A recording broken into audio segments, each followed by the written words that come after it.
មនុស្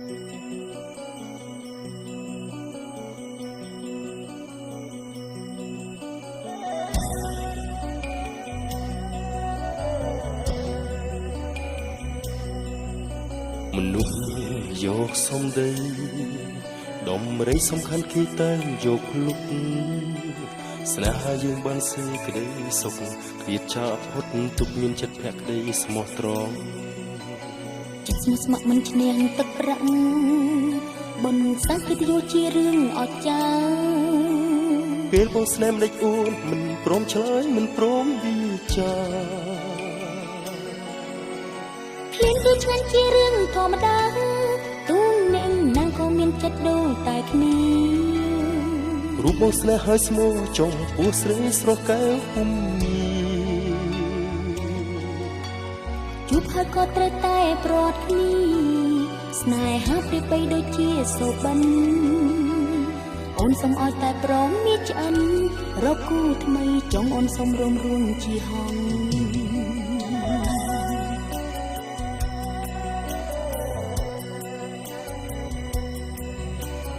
អូនសូមទោសបងនួនល្អបងអើយកុំដាក់ទោសស្រីអូនមិនមែនជាស្រីកាកៃតែរូបស្រីថ្លៃស្រឡាញ់តែប្រាក់កិត្តិយសឈ្មោះជាក្អែកតែពាក់ស្លាប់ហង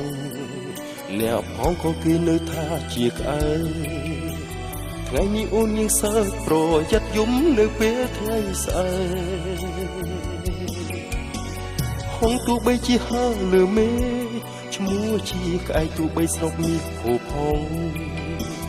តើស្រីណាមួយទៅដែលមិនចង់រស់ឈ្មោះជាហងគេទេយល់លួយជួយអូនមិនទាន់តូចតន់ប្រយ័ត្នហូរទឹកនេត្រាពេលនេះសូមញាចិត្តសាវ៉ាលីហើយស្នេហាលីហើយលីក្អែកស្លាប់ហង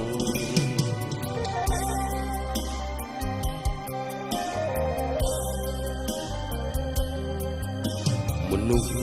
យកសំដីដំរីសំខាន់គេតែងយកភ្លុកស្នេហាយើងបានសេចក្តីសុខឃ្លាតចាកផុតទុកមានចិត្តភក្តីស្មោះត្រង់ចិត្តស្មោះស្ម័គ្រមិនឈ្នះទឹកប្រាក់